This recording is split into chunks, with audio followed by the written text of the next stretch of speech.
Hello friends, आज morning आरंभ है सूजी उपमा आउ मटर तरकारी। मन है तलू को जाई टिके मटर तरकारी गरम गरम होता ता सहित सूजी उपमा करथिला।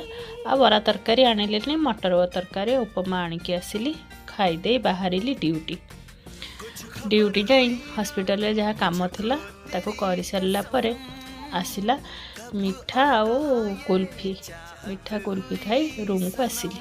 देखला बेलू थिला पखाड़ भात कहले कौन करी टिके कोबी की भाजीदेली ता सहित काकुड़ी सलाड करी खाइली पखाड़ भात सहित। खाई सारिके टिके रेस्ट नेली।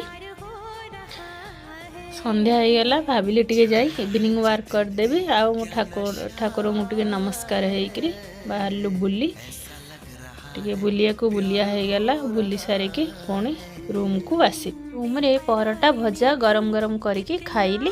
Thank you.